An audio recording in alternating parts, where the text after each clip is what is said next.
जानबूझकर किया है ना आपने ये सब। किसी के रूम में आने की तमीज नहीं है तुम्हें? पहले नॉक करते हैं, इजाजत लेते हैं, फिर रूम के अंदर आते हैं। और जो मुदाखलत आप मेरी जिंदगी में कर रही हैं उसका क्या?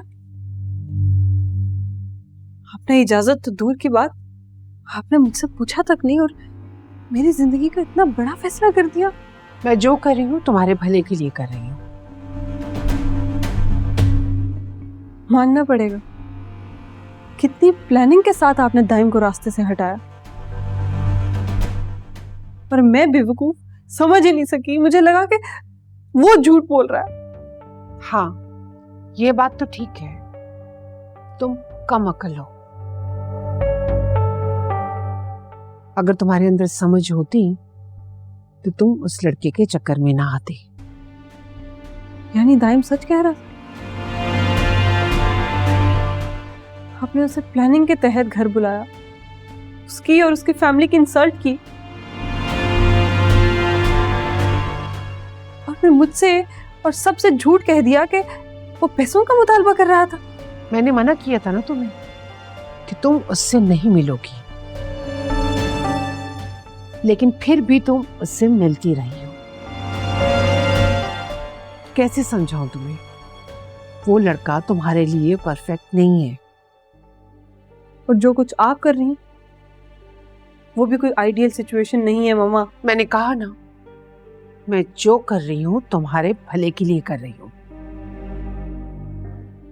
हर वो कंगला इंसान तुम्हें क्या दे सकता है?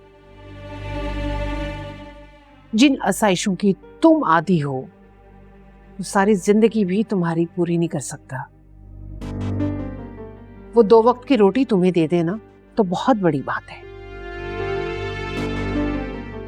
मामा मुझे इन बातों से फर्क नहीं पड़ता, नहीं चाहिए मुझे ये आसाइशें।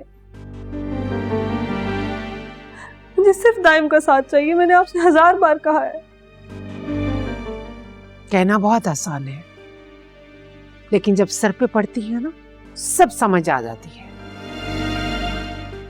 और फिर जब वक्त गुजर जाता है ना, फिर समझ आती है।